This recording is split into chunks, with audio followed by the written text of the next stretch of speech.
everybody, and welcome to An Hour with Dianna Love. As an unpublished writer, Dianna won the Daphne du Maurier Award and the Romance Writers of America's Golden Heart Award. The next year, she won the Romance Writers of America Rita Award for published authors. She has gone on to win many other awards and has become a USA Today and New York Times bestselling author. She writes romantic thrillers, paranormal romance, urban fantasy, young adult science fiction and fantasy, and nonfiction books for writers. Welcome, Dianna. Oh, thank you. I'm happy to be here. Well, it's a delight to have you. And I guess I forgot to say, I'm your host, Nancy Northcott. So now we have that on record. You had an unusual career before you started writing. Could you tell those who are not familiar with that a little bit about it? Yes, I didn't start out life writing. I started out life as an artist. Literally fell out of the womb doing art and became a portrait artist in school. And I worked on that. And actually, when I left school, I was out on my own at 17. So I worked several jobs. Dianna, I'm sorry, I'm getting a staticky noise in the background. I'm in the dining room. It's like almost a jingling. You're not wearing jewelry, are you? Nope. I'm not either. This thing. Wait a minute. Is that it? No, it's not loud enough. I'm sorry. The aquarium's in the other room. It's on, but I don't think it jingles. No, and I'm not getting it now as we're talking. Okay. Maybe I just need these still. Well, I hope you. Well, let's try it again from the top. So that'll make it simpler for the editing guy. If we do it. All right, sorry. Hi, everybody, and welcome to An Hour with Dianna Love. I'm your host, Nancy Northcott. As an unpublished writer, Dianna Love won the Daphne du Maurier Award and the Romance Writers of America's Golden Heart Award. The next year, she won the Romance Writers of America's Rita Award for published authors. She has gone on to win many other awards and to become a USA Today and New York Times bestselling author. She writes romantic thrillers, paranormal romance, urban fantasy, young adult science fiction and fantasy, and nonfiction books for writers. Welcome, Dianna. Thank you, Nancy. It's great to be here.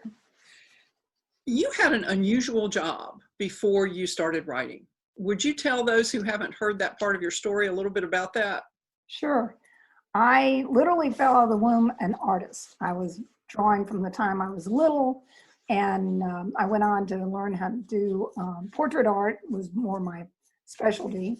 So by the time I was out of school, I ended up living on my own at 17 and started developing a business on the side with signs and painting murals, things like that. So within a year or two, I moved up to Atlanta. And here I started to do more outdoor advertising, which are the big billboards along the interstate.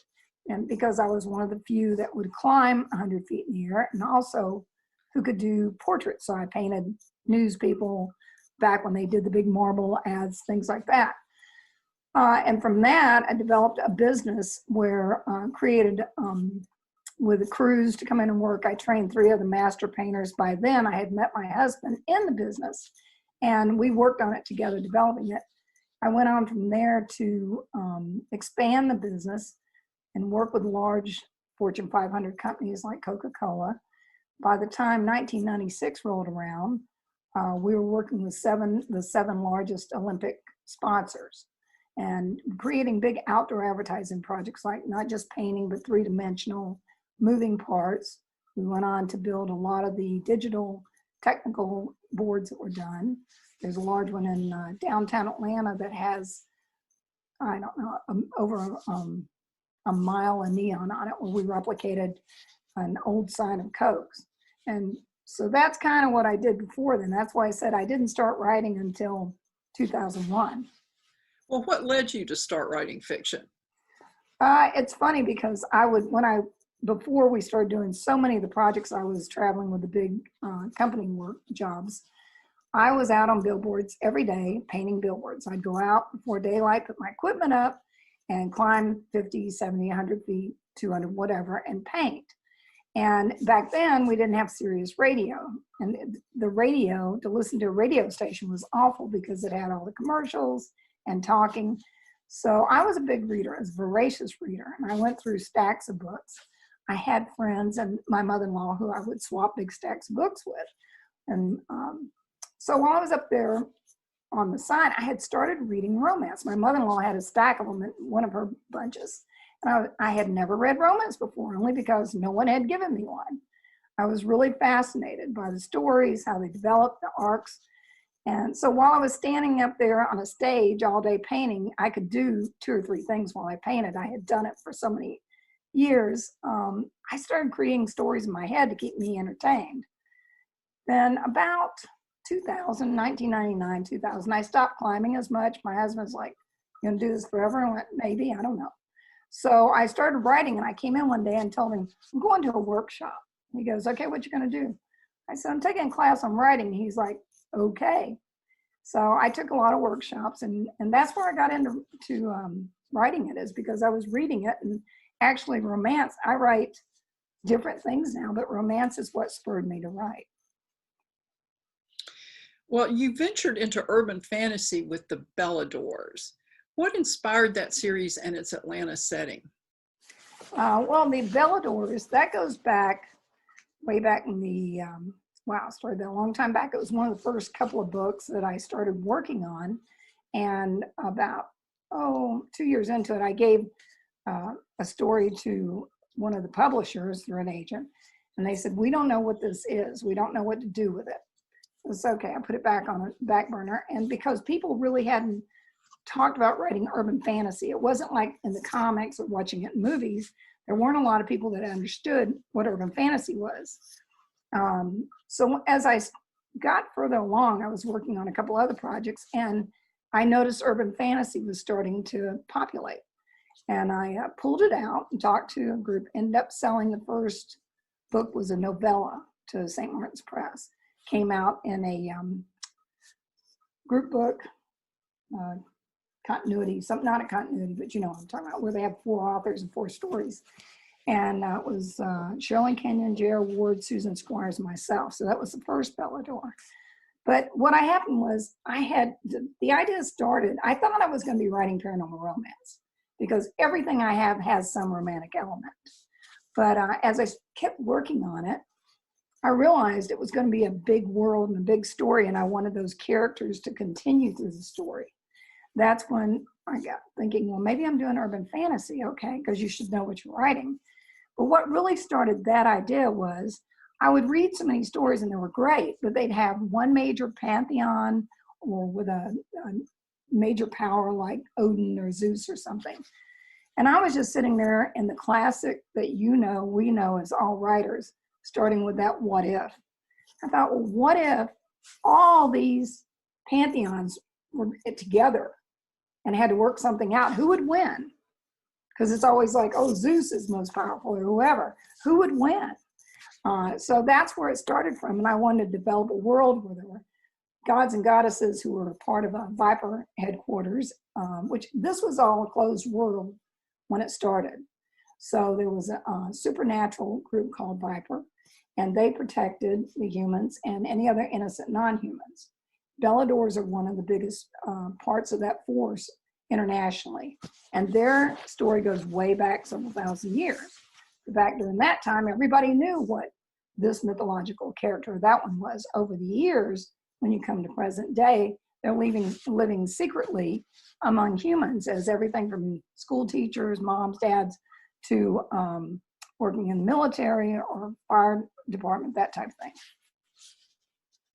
And how it ended up in Atlanta was that I was here, and I actually, when I moved here, the first year I hated the city. I just hated it. I didn't want to live here. I was going to go back to Florida. I'd grown up in Tampa.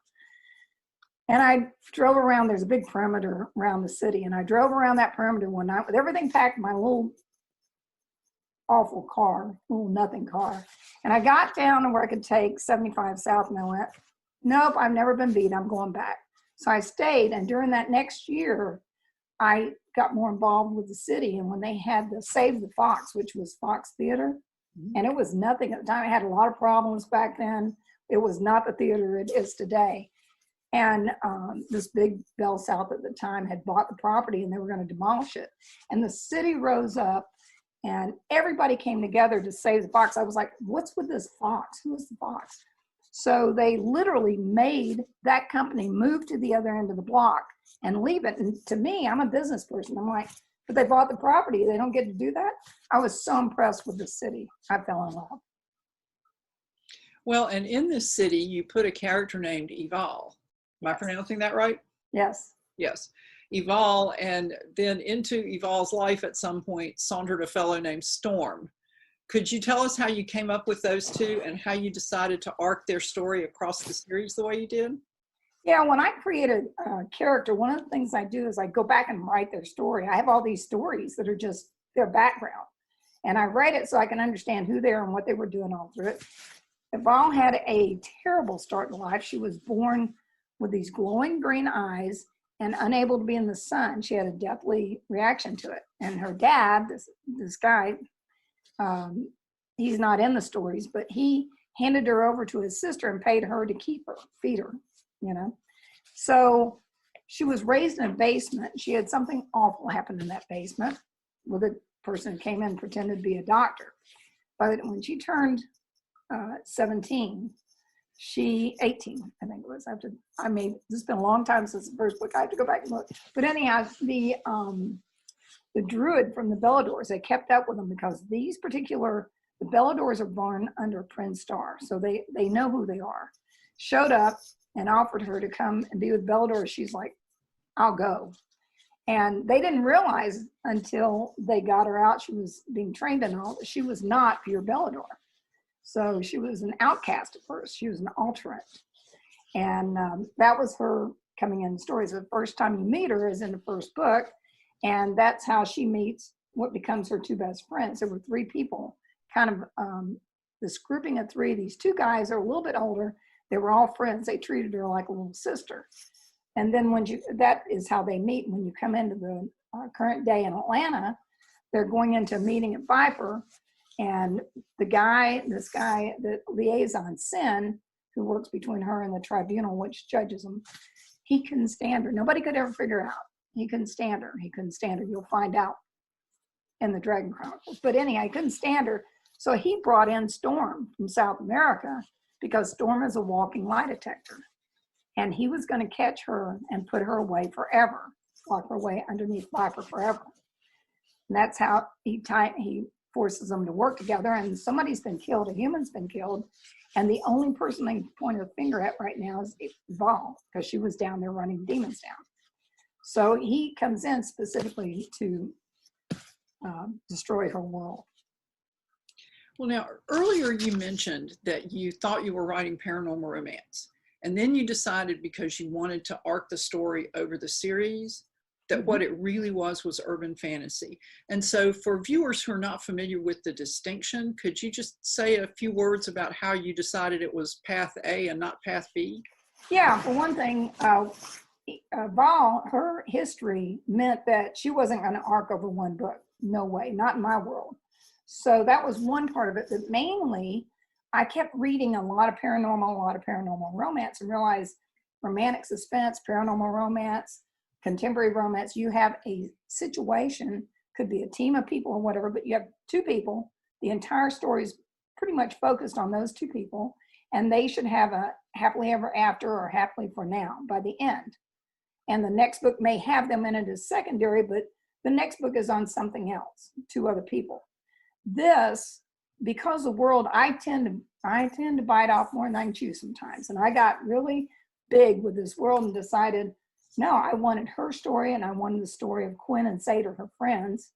And I wanted to have room to work their arc out. And I took Eval and Storm over 10 books, 11 books. So it was, and they really came a huge distance in the first 4 or 5. So it's not like it drags out and all, but I've had so many readers send me messages and emails and all saying, thank you for letting us watch her grow into that. And they love Storm. I love Storm. He's one of my favorite guys I've ever written. He's the guy that I needed somebody who would not just go, oh, I'll baby you type thing, because she's not to be babied. She's a demon. She can kill demons. She can kill anything. but she's socially inept. She had never had a date, never been with somebody. And he recognized that, and he is coming from South America. He was part Ashanika, but he was born to a woman who was a not witchcraft, trying to think. He was born, basically, he's a demon, a skinwalker. He shifts into a Black Panther. But he also has really good blood from the Navajos, from his dad's side. His dad went down to help this group. Anyhow, that's how they got it. But he shows up here, and he's hunting the woman that killed his dad.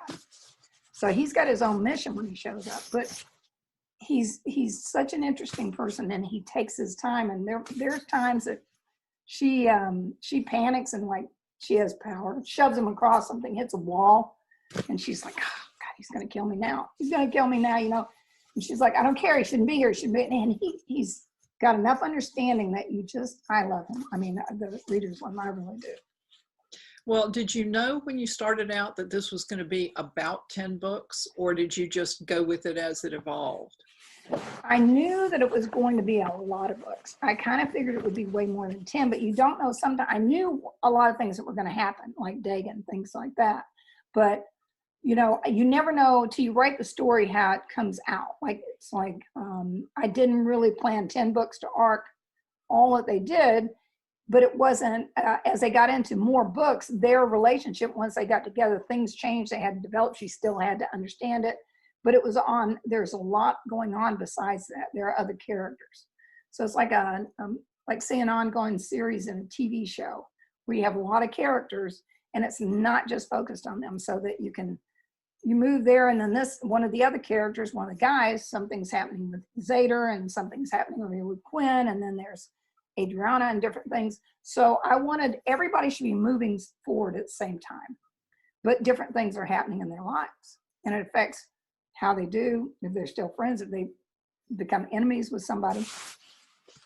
Well, that's another difference between urban fantasy and romance, isn't it? Because in a romance, the primary couple, even for people who arc it over a couple of books, they have to be front and center the whole time. Yes. And the big problem is driven the reactions to the big problem are kind of driven by their relationship. And in urban fantasy, is it fair to say that the plot exists on its own and it moves and they interact with it, but they don't drive it to the extent that they would in a romance? Well, the characters are so tightly woven that they do drive it, because the reason I say that is I love big action, I like big stories, but I have to be very engaged.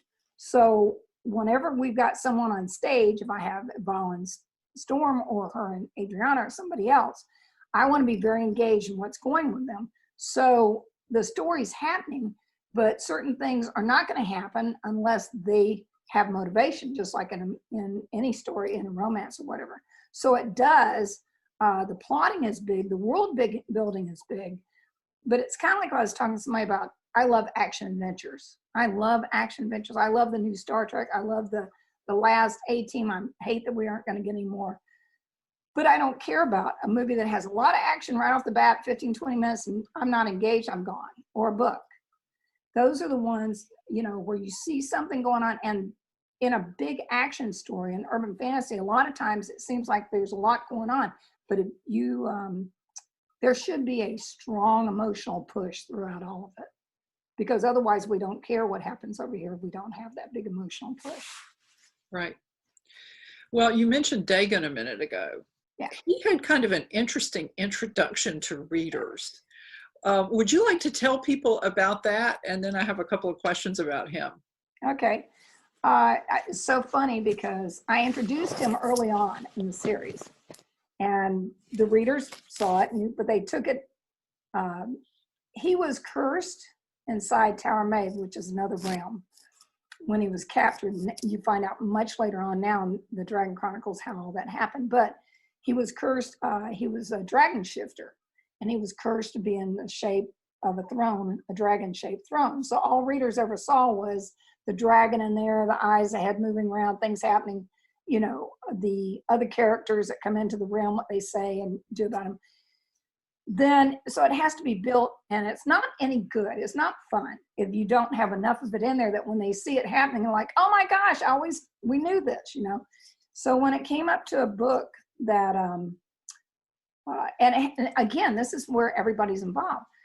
Zader had to go rogue. So did a lot of the Belladores. They were all with him. They were all tight with him, not happy with the goddess that was running Traer realm. And they went with it. I mean, they all went out knowing they were probably going to get killed just by her alone. There's a whole story without going through it. But basically, there's this reason they have to go take that throne and bring it out of Tower Maid. And when they get it and it's talking to them, you realize that there's this person, and you've figured out enough about some other things going on. And then when it's one of my favorite moments in Traer realm, when they go through this whole story, and I'm probably going to tell you a spoiler if I tell you this, but when they get into the realm and he explodes into it and his shape and tells the Maka, the goddess, get off my island, you know, get out of my realm. Tristan's like, I love new management. That's great. But there's all these things, and there's still all these other secondary stories going on at the same time around all that. So as long as each story, I feel like, has to have something central, but I don't start, some urban fantasies, and I love them, I love all of them. They start with, okay, we're in this world, and this is, it's what I call situational sometimes. This situation is going on. And then by the end of it, it's kind of like, okay, we tied that up to live to fight for another day. There's so much going on in mine, it's all rolling together. And the story itself, the threads will get tied up, but there are things that are going to start, and you know it's going into the next story. Well, when you introduced Dagan, did you know at that time that he was going to come into his own, or were you kind of experimenting to see where you wanted to take him and where would work for him? No, I had written his entire story. It was all but a novella, because he came from so far away, so far back in time, that, and I wanted there to be a viable reason as you get into the Dragon Chronicles, but as you get through the first section of the first 10 books or so, I wanted the readers to see a viable reason why dragons would exist today. Not, oops, by the way, we found a pile of them, they're over here in a nest, you know? Yeah. So that had a lot to do with him, and I knew him, and I knew his story. I had to know how he ended up in Tower Maid, what happened with everybody else, what about his dad, what about the Dragani Wars and all that back then, everything. So that when I finally reached the point of writing these chronicles, I knew what he was going to do at this point. So I knew him pretty well at that point. So now he has kind of his own series. Is it Traer? Is that how you pronounce it? Traer. Traer. The Traer Dragon Horde Chronicles. It's the Traer Dragon Chronicles. We have a Traer Dragon Horde in the first series, but these are the Traer Dragon Chronicles. Oh, sorry. That's all right. Now, these are the ones you have released really quickly. Yeah, I didn't write them that fast, but yes. I started 2 years ago writing them because I wanted to release them close together because I knew they were going to all have cliffhangers. And I am a reader. I hate a cliffhanger and you leave me for 6 months or a year. I'm kind of like, So it was a big project. It was a big challenge doing this. But that was the reason I started way back and had the majority of them written before the first one released. Because I can't write a book in a month. If anybody wants to know, I can't write a book in a month. So did you always plan to give him his own series like this? Or was that a reaction to reader response, or just your own satisfaction with the direction the character was going? That actually developed, like I said, some things, I have a big idea of what's going on. I mean, I have all my whiteboards and notes and everything. I usually have a good overview of what's going on. And I knew the dragons, you know, I was going to have to tell Dagan's story, and other things were going to have to happen then. And as it got closer, that's when it started coming to me that I thought, one of the things is, I don't want to write a book with so many characters that you have to have a notepad over there to keep up with everybody. And I couldn't do justice to him and to Atlanta, the Bellador, the normal Bellador scenes going on, by keeping a big focus on Atlanta and a big focus on him, because he was going to have to leave our country to go to other places. So I spent a lot of time. I spent probably the year before I started writing, mapping out how it was going to go. And that's when I realized, okay, we're going to start the Bellador series will have other books, but I wanted this to be a spinoff so that I'd have plenty of page time for him. Now, the main characters out of the Bellador series are in this, and things are happening in Atlanta because Atlanta is turning into an open world. A lot of things are changing. And I had been waiting a long time to decide when the world would open. There were a lot of things that had happened up towards the 11th book, okay? So this became, yes, I need these things happening in Atlanta at the same time of his Chronicles going on. And again, all this has to come together and have a reason for all these things happening, not, okay, he's a dragon, let's just tell you his story, it'll be cool. We have a big problem going on in Atlanta because the Mordocks are breaking through a rift.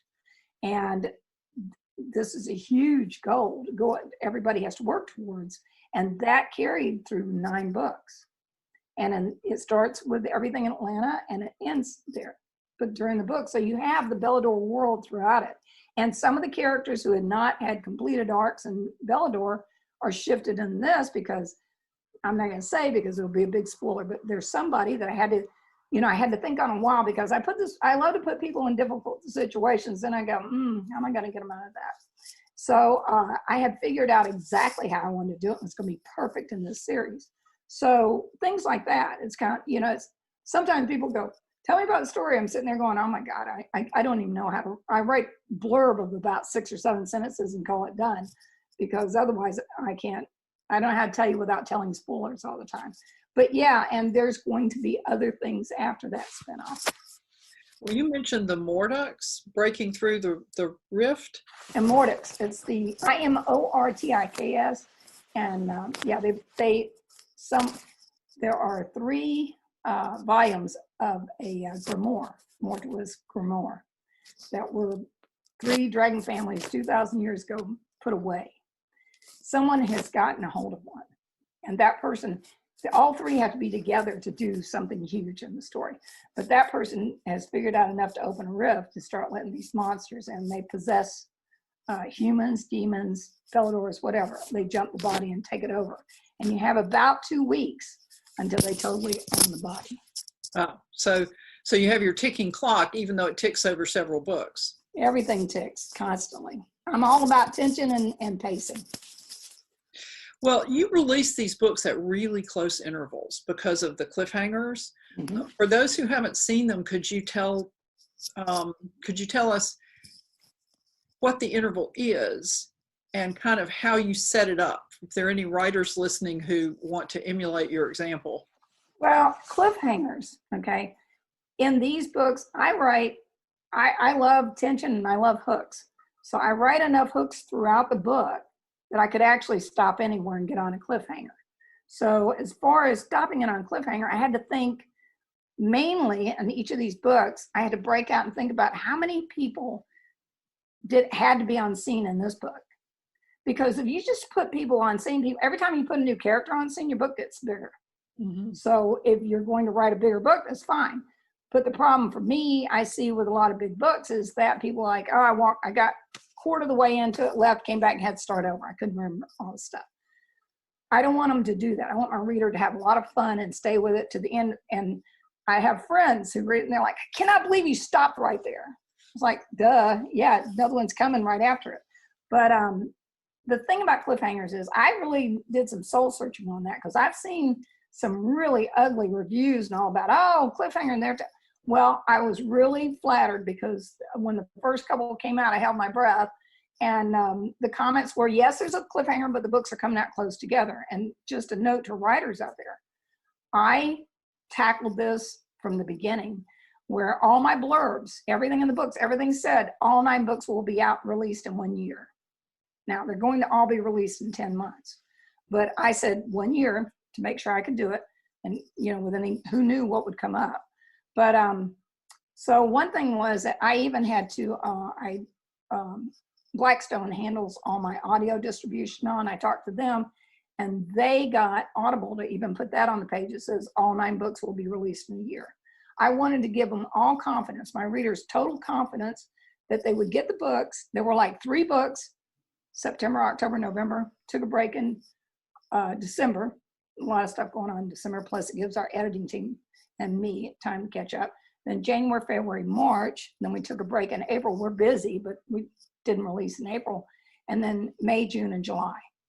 So they're all close enough together. Some people have been sending me and saying, I want to know when the last, because they're also coming out in 3 hardbacks with 3 books in each. So I want to know when they're all out so I can just order all of them at one time. I'm like, okay, I get you want to read them all at once. I totally get it.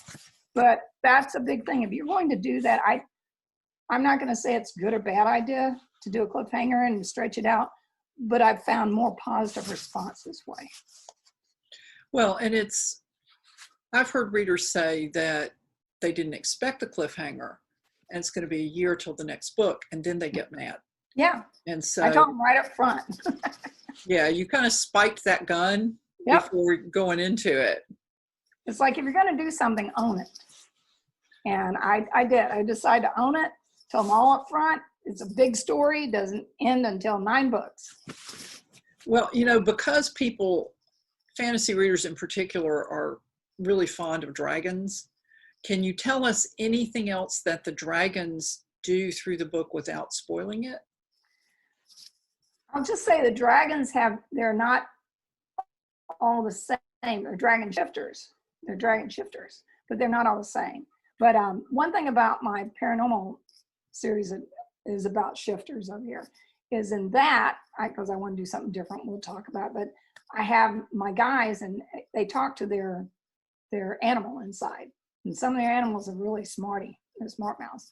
But Dagan and his dragon are very close. And his dragon he's not, they're both old. They're 2,000 years old. So sometimes Dagan gets some of the new things that are going on and sometimes he doesn't, And the dragon speaks, he has very firm thing. His thing is to keep them alive, kill if necessary. And Dagan's like, well, let's think about it before we kill this one, So it's 2 different personalities. And I haven't expanded that with the other dragons yet. I've kind of only done it with Dagan because we're with him so much, but there are other dragons introduced in this. And if they've read through the Belladores, those readers knew about one of the other dragons. Now, so this one though, but when I did the series, the other thing I did too was I wanted it to be that if someone was brand new and they only wanted to read these 9 books, they could. So I spent a lot of time, some of my early readers and editors and all, I told them, do not read the first books who came on recently for this series. So don't read the first books. I want to know if you get confused. Mm-hmm. I tell new readers all the time, you can start with book 1 of the Trail Dragon Chronicles. Well, and speaking of shifters, this might be a good time to talk about, is it the Glee shifters? Yes. So who are they and how did you come up with that idea? Okay, well, I really wanted to write paranormal romance. And back when I thought I was doing with this, I got busy with this, got busy with other projects. And then a few years back, I said, I really want to write paranormal romance, but I wanted it to be, I like the world of the urban fantasy world. I like having a big playground. So I wanted it to have more of that feel. And even though any series in you say standalone and it's in a team or whatever, kind of follows through them, but they are standalone. But the Glees, I want to know who they were. Where did they come from? And I love to dig around mythology and then take something and spin it to be mine. Like the Glees, it took me a year and a half. I was looking around, reading different things, and I hit on something. And it was the Galizinae druidesses that were actually on a small island. It was before it was France, back up there off in the islands. I have it all. I work on so many different stories. My poor narrator has to do probably 30 different characters. So forgive me, I can't pull that right up. But anyhow, it's in the books. But the druidesses really lived there. And there was a guy that was there. And so it was kind of mythology and history. I was like, oh, wow. And they lived there. And the guy who lived there, it was kind of weird, all the stuff they did. But they were virgins. So I decided maybe one of them wanted a family. Wouldn't that be interesting? And I had her, because village people came from the mainland over and they would go back. So I had her slip away with them. And there's this whole thing about how she comes into, sets up guardians and at a waterfall, a specific place, and where these women come that are pregnant. And this is kind of condensing it. It's much more involved, but basically she chooses 5 and sets those up to give birth to the first 5 male Glee's shifters. Then there are 5 other females over here that she chooses to start the lines of the Glee's females. They're not necessarily shifters, but they have powers. So it makes them a little interesting, but they have enough power to mate with these males. Somewhere over time, there were 2 guardians, and when the series starts, over time, the female guardian has gone missing.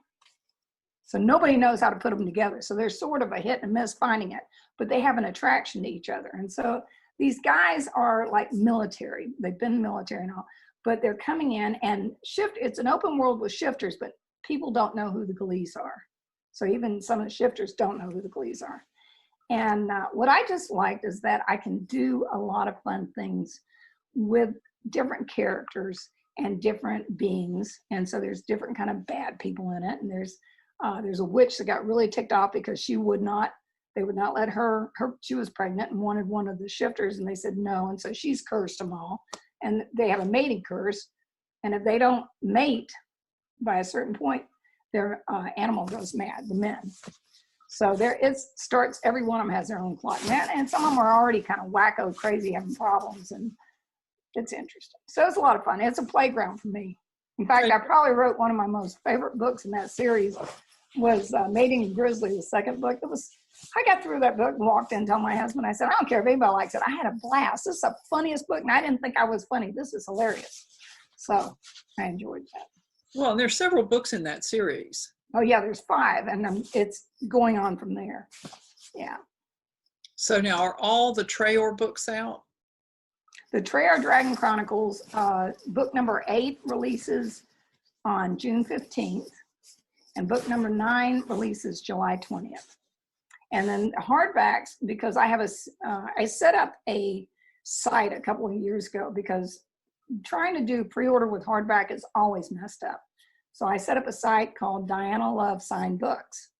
And there they go and pre-order hardback prints, order them, signed, and delivered. And what I do is I ship all my pre-orders, the print books that are pre-ordered there, like 2 weeks before the actual release date. Because print readers, a lot of times, you order it when it comes out and they don't release it, to ship it for a few days. I always feel like they're like a stepchild to this. So I kind of make it to where if they do it, they get the book easily by the time the ebooks go live and the audio. That's been a production, ebook, audio, print. Wow, that is a lot to. Yeah. Yeah. Well, you have one other series that we actually have not talked about, and that's the Sly Temp series. Mm-hmm. And wasn't the first book in the Sly Temp series your Golden Heart and Rita winner? Yeah, the first book I wrote, Harlequin bought it, and it was called Worth Every Risk. And that was when I found out you had to write in a page count. It didn't make any sense to me, but I said, okay.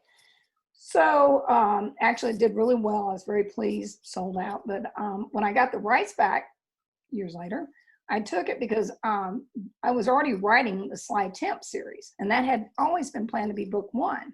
And I hadn't really put them out, but so I grabbed that one and went in and completely started revising, and I thought my husband was going to have a heart attack. He's like, what are you doing? So I'm revising. It's been, I don't know, it was 6, 8 years or whatever, 9 years since it'd been out. Oh my gosh, that's sacrilegious. I said, no, honey, it's not. I said, it's called, you hopefully are a better writer and you revise it. And there's things in there that like cell phones are not in there, something else, pagers, whatever. So that stuff has to go away. So I did, and I made it back to the big story I wanted it to be and incorporated into it. And the Sly Temp is kind of it's more of a thriller. I have this overarching bad group that's throughout those 7 books. And then each story, though, is about each couple, but they know each other and things are going on. And as it gets tighter to the end, more of them come back on scene. If they have a reason, I bring them in the book. If they don't have a reason, I mean, everybody's there at the end, so it's kind of like the reunion end, but I don't want to bring them back in books because everybody's like, I miss them. I want to see them again. No, I don't think that's a good idea. Well, now that series also has a relationship that arcs through the whole series, doesn't it? Yes. Yeah, it does, because the bad guys over the top, but also Sabrina Sly and the CIA agent that she was involved with prior to the opening of the books. But they were burned. Their team, there were a special team that were contracting CIA. She blamed him for them almost getting killed. They're very loyal to each other, protective, but those two have they have a tenuous relationship until the end. And then that's like a very fun book at the end, because putting those two together on an op was a lot of fun. Well, and readers, I as a reader certainly, and I know other readers who do, in a setup like that, we're kind of waiting for the payoff. It's every book we're reading it and they're in there and it's like, well, not this time, maybe next time. And then you read the next book and they have a role to play in the story. As you say, they're not there just so people can go, yoo-hoo, we're still here. It's not like that. They have go ahead. I was just gonna say they have important things to do in those books. You talk about the writers, and I always say to writers, I used to, sitting in on conferences when I was doing a lot more, one of the questions are, do you know when you're going to end a series? And I want a series to end big. I don't want it to just kind of dribble off. It's disappointing because if I've read all the way through it, I'm looking for something big. So that's my goal on all mine. And at the end of that, everybody goes, why are you stopping? I said, I have some other things I want to write with some of those characters and another spinoff on that. But this is the end of the arc of all these, the big guys, the bad guys, and those two main characters. So it ends here, and then they know it ends. And then if I do something else, because I want to do what's called the Hammer Brotherhood, which are some of the characters, secondary characters are in some of these books. I'll get to it. But anyhow, that's one of the things I want to do, but I want those to be that. And it's like the Trail Dragon Chronicles. I told them right up front, there was an end. Here's the beginning, here's the end. And I like that. I like knowing that. And I think my readers like knowing it. And the young adult is a trilogy. It's going to end. And the, trying to think, the Glees, actually, these are 5 books. There's going to be a new next series. Some of, like one of the characters at the end of the 5th book are going to have their little series, but it'll be some of the same characters. I like the idea of 4 or 5 books in the paranormal romance, 3 to 5. You can read it, and then if you want to go along with those characters, you can jump into that series. Okay. Well, it's obvious from everything that you've said that you really organize what you're going to do. You don't just kind of fall into it and roll with it. You have a plan. Yes. And that kind of segues into my next question, which is, do you have any advice for new or aspiring authors, whether they're planning to go indie and publish it themselves or whether they're seeking traditional publication? Yeah, I think everybody knows what the choices are today, not like back when it started, but I was in New York for many years. It was great. I learned a lot, good people, adored them, but I did not take my last contract because, like I was saying earlier, I've been in business for myself since I was a kid, teens. And it was frustrating to me to watch how, and I had the top agent in the country, but watching what he did sometimes and talking to the marketing people and saying, we need this. And they would say, the readers don't want that. Now, they don't even leave New York. So things like that were frustrating to me. And I knew how to run a business, and I had already started building my team. So, and I have a pretty big team right now for everything I do. But if you're starting out, the simplest thing you can do if you hope to get a contract in New York, or if you want to go indie, is you've got to write the book. You need to have content. Somebody who's really a pro content editing, not your mom, not your next door neighbor that's an English teacher or whatever. You need somebody who understands it and understands how to do that without stepping on your voice. Once that's done, even when I sent my stuff to New York, it was edited pretty good. I mean, I would pay people to edit, but especially if you're going to go indie, you want to have your own. You got to have a copy editor. That might be a proof editor. I don't know. I have a content editor, proof editor, copy editor, 2 really strong beta readers, and they all read it twice, the books. They go through them twice. I break out the time. Then it goes through audio, and I have 2 more audio editors while it's going through audio, and we may catch a couple things there. And there's no perfect book. I promise you, after all this, I'll find something. We always do. But you don't want to find 25 or 30 or 50 somethings, you know, or something glaring in continuity. That's the thing that I don't care how many, I've written now, 40 books with this, I'll have 40 books published. And I don't ever sit down and think, well, I can do this by myself. I know what I'm doing. No, I want to expand, and I want somebody to look at it and say, oh, I got a little confused here or whatever. It's like, oh, I know why I didn't put that on the page. I know what it is. But as a new writer, you know, the problem is I hear so many say, well, I read and I got a critique partner working on it, and I don't want to spend for an editor. That's too much money. Well, here's okay. Do you want to sell the book or not? Because a reader is going to expect a certain level of ability. And you can tell a great story. And there's a few in the last 30, 40 years we all know that came out, did that. For some reason, the readers engaged with it, but it was terribly edited and terribly, you know, grammar and all. And the story had all kind of problems. That's rare. That's lightning in a bottle. And if you're betting on that, then hopefully you get lucky, but maybe not. You know, the best way to do is to build a following. If you want them to read these books, and then the next time you open another series and read those, you've got to give them the best you can from day one. You really do. You know, marketing is another thing. But I'm just saying, if you're a new writer, and the one thing you could do, I always say, it's been out there for a while, you should write 3 books before you put them out. Do a series. For one thing, by the time you get the 3rd book, I bet you money you go back to the first one and go, ooh, I want to fix this, because by the time I'm here, I wish I'd done that. The other thing is, so they're all ready, and you can release them a month or 2 apart. And everybody goes, I don't want to wait that long. I sat on these books for 2 years while sitting here writing them. Because I felt like it was the best way to present it to my readers. It wasn't about anything else but that. We were writing other books while you were working on those, weren't you? I wrote one other one during that time because I already had it mapped out, but I spent most of the time on that. Yep. So it was like, and some of the other ones I had already written and put them aside and was able to get to it. So I took a lot of time, and I would do it again. And actually, the next thing I'm going to put out, I'm probably going to write all 3 before I start putting them out. So that's kind of it's like you're out there and you want to, you know, I see new writers jump out and within a year, and they've given books away and they've done this and done that. And like, I don't know, this isn't working. Okay. And then you go, I was in a very high-end marketing program recently, you had to be accepted to get in it. They wanted to know that you were at a certain level, you could get what they were talking about, not stop and explain all things. And even that, top authors, even that, they would put examples out and say, okay, here's the thing, where's the problem? They're saying, on this one, it's your blurb. Okay. And on this one, your cover could be like this. We're talking about professional covers. They're great covers. But it wasn't something in the cover was not getting the point across. So that's this high level marketing. You got to start with the best you got to get up to that. And if you start with a really nice cover and great blurb, the reader's going to download that excerpt, and that's your chance to gain a reader.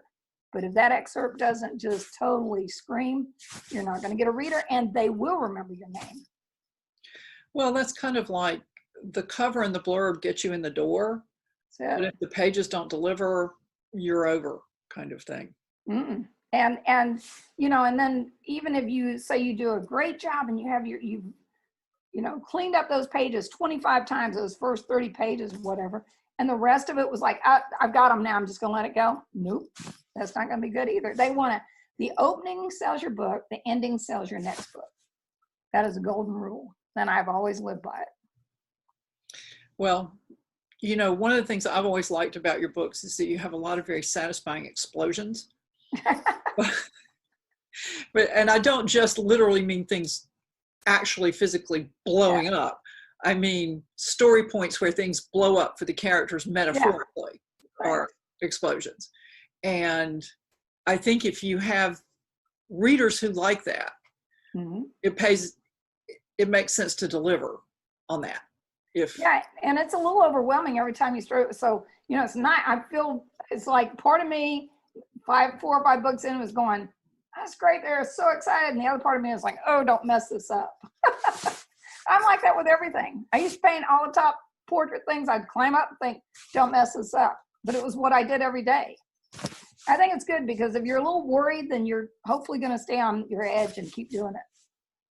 Well, and it seems like the first book in a series sets the tone for the rest of the series. So I've seen books come out that the first book was kind of dark and atmospheric and moody. And I read all kinds of books, so I'm not dissing anything by saying this. But then the next book is kind of a light comedy. Yeah. And it's sort of like, that's what? You know, it's, for me as a reader, it's confusing when I have an expectation based on book A, and then book B is down a different road. And that's, you nailed it there, expectation. When a reader opens a book and gets a chapter or 2 in, you have told them, if they're excited, that you will meet their expectation all the way to the end. That's a great way to put it. Oh, well, thank you. It's not original. I learned that somewhere. But we've talked a little bit about new writers. What do you suggest for writers who have been around for a while? They've got a handful of books, anywhere from 3 to 4 or 5 books, and they're just thinking, I want to amp up my presence and see if I can amp up my sales. Do you have any suggestions for those authors? Well, you know, let's say you have 5 books, and let's hopefully say they're in one series. Because again, stepping back to the beginning, where it's like, oh, paranormal's hot, I'm writing a book on that, and sci-fi is hot, I'm gonna write that, and this is hot. And the problem with New York, they wouldn't do that. They would do other things that were not good, but they wouldn't do that. They would keep you on track. So as an indie, you can write anything you want. But when you go to a page and go to the author's page, and it's got all these different things, and none of them seem to have any continuity, you know, it doesn't make any sense. So they don't know if they want to get involved with trying a new author. But if you have 5 books and they're all in one series, all right, well, you're probably building a reader base now. So you have a couple things you can do. One is that, you know, if you've been wanting to write a second series along a similar genre, like my sci temp and urban fantasy, I have some crossover readers, but those are not the same genres. But the paranormal, because it reads kind of more like an urban fantasy, and the urban fantasy, they like the romance, that the way it's done, and you have to do the romance different in my world. In the urban fantasy, you put a lot more focus on all that emotional and intimacy that goes through that. Where in the urban fantasy, is really not the central chord. But I have crossover readers in that. So if you want, now's the time where if you think, you know, I think I have this great idea for X and I'd like to try it, that might be a good time to try it. But you're also going to be marketing 2 different things if they're way apart. So try to stay in the same vein. But this is a time when, you know, you make more sense. It makes more sense if you spend time and money on, say, a Facebook marketing program. I've been in some pretty high level programs on that, and they change. It changes all the time. You can blink and Facebook changes everything. So you have to understand the basis of it. So if anything changes, you can shift and do it. This is the time to put some money and time into one of those programs. Don't just grab one off the internet or grab one that shows up in your feed. You know, talk to other authors and talk to them and find out. You may find out that this one is a great thing to do, regardless of price. And you may find out this one was a high price and wasted a lot of money on it. So talk to people on that. But you have different ways you can start marketing at that point. I don't really suggest marketing a whole lot with the first 1 to 3 books. You got to have some out there. And at that point, if you decide you want to do free or 99, have a strategy. Free is not a strategy. You know, it's something to do if you're working on a plan, a marketing plan. But the strategy, if you have free, what happens? What does it take to pull them all the way through all 5 of those series? And it's funny because I experimented some with this urban fantasy when I had about 6 out or something. And I put the first book free for about a month. Huge downloads. The urban fantasy readers prefer to pay for the books, honestly. So I put it back for sale, like $1 difference in the others going through it, and totally the sell-throughs were totally different. So you have to look at the genres. Now, it's not like that with romance. It's a little different. But you can experiment. I do a lot of, Sly Temp has been out quite a while. I have not written new books. If you want to keep building it, you have to write new books. And I am very blessed by the people that continue to buy the series. I market it, but I've not been writing new books. So you can't expect the same traffic on that series if you haven't written a new book in it in 4 or 5 years as on the other ones, unless you understand these big marketing programs. So that's one where you can start learning more and experimenting. I would say go ahead and get whatever you're going to do out. If you can continue that series, that would be even better. Because what happens is by the time you get 7, 8, 9, 10 books, if you can do that and it's viable and it's not just, I'm writing a book to keep you in the series. If you can do that, and the 10th one is as great as the first one, now you really can start some marketing, because every time that new book comes out, the backlist lifts up. All the sales on the backlist lift. So there's a lot of things like that. The newsletter list, probably the best thing I ever did was start building a big newsletter list, because that is 100% my target readers, not just my genre readers, but my target readers. They read my books. They came on my newsletter. So you can do a lot of things to develop your newsletter list. Well, and I've heard writers say it's fine to advertise on various social media sites. It's fine to put your book up there, but you don't own that real estate, and they can change the rules anytime they want to. Mm-hmm. So while we're talking about newsletters, do you do a newsletter when you have a new release? Do you do a newsletter every month? Or what have you seen for yourself and for other authors that what have you seen to be effective about a release schedule? Well, I had something, and this is something other brand new authors can get together and do, or I knew other multi-published authors came to me and talked about doing, it's an interesting little, it covers all the GDPR rules and all, but it was a thing of 12 months, and we all put a book out, and we all advertised it on our newsletters every month. And there was a free book every month for these readers, which is good cross-pollination. And it worked really well. If those people are in the same genres, you do something like that. But the only problem with that is that I had to put out 2 newsletters a month, because I had one with that. I didn't want it on top of my release day. Mm-hmm. So I did it early in the month, and then I had one there. I noticed a lot of those authors, and a lot of, or some, not just those, but others around them, that would put out a newsletter every 10 days or so. And I've never liked being inundated with newsletters before we got buried with them. And we're really all now buried. So I put out, normally I have one on release day. And then if something special or unusual or a deal or something's coming up, now that I'm not in that program, I might put out another one like I had at the beginning of the month. There's some things with audio going on. There was another a box set, whatever was going on. And when I say box set, it's my books are coming out in 3 box sets of 3 books. So I might do that, but I try to not do a lot, because I tell them when they sign up, you're not going to get hammered with newsletters. And that is for my author newsletter sign up.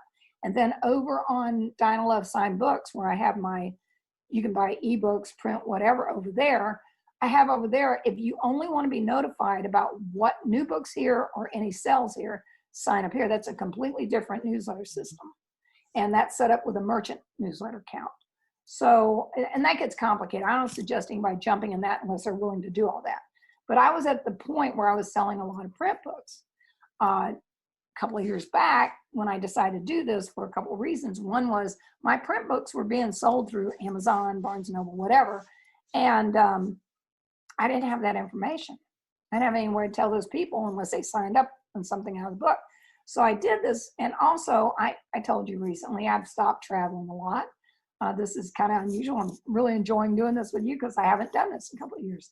But I wanted to be able to give all my readers somewhere to get a signed book, regardless of if I went anywhere or not. So I set that up for those reasons. And then as I did it, I had started some other programs. And one of them is that I would do these signed cards or bookmarks or whatever, book plates. I have special book plates made now. And they can go to my site and order 3 bookmarks and 3 book plates for the hardbacks, buy them. And I almost fainted. Somebody bought, I have quite a few international readers that buy from my site. You know what that shipping's like? my gosh, somebody spent a fortune shipping a book about fainted. And I said, look, I'm just sending this to you anyhow. So I included I said, you're welcome to order from my site anytime, but here are book plates and all. And they're printed in every country. So then the people can go buy it at a normal price and have a book plate and have bookmarks. But I couldn't, that was another problem. I couldn't say, send me a self-addressed stamped envelope because you can't do that internationally. So I set it up to where we knew exactly what the amount was. They get the cards or content, bookmarks and everything for free, and they just pay the postage. So things like that. I mean, as you develop, I have so many ideas of things I'm waiting another year or two to do because I don't have time to get to them.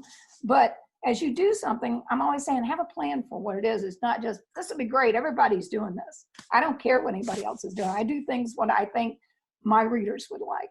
I very intently look at everything like, would this be good for my readers? Well, we've kind of come up on our hour, but is there anything that we haven't talked about that you would like to talk about? The only thing I would mention, because I was thinking about this with new authors, new writers, when I started, I gobbled up everything I could to workshops. I met Mary Buckham, and she and I thought alike. And we started talking about, because we both sold our books, first book to Harlequin, and we were talking about writing bigger stories and all. And we wanted to get we're very type A. We wanted to get our books before we sent it in to say, does this plot work? Does it fall apart? Does the character work? And we created that program called Break Into Fiction, and we eventually put it into a book. But Mary still teaches that, and she only does limited teaching. So any of you new writers, look up Mary Buckham, BUCKHAM.com, and her tutorials, and you're not going to find that in a lot of places. They're really not teaching it like that. And she's phenomenal. So that is the best tip I could give you to write a great book. All right then. And if that's it, then thank you everybody for joining us. Dianna, thank you so much for doing this. And I hope everyone has a great week, and we'll look forward to your next release. Yeah, thank you so much for having me on, Nancy. And thank you to everybody who listened in. And that's our hour. Thank you again, everyone. And remember that we're here at ConTinual, the con that never ends. I love it.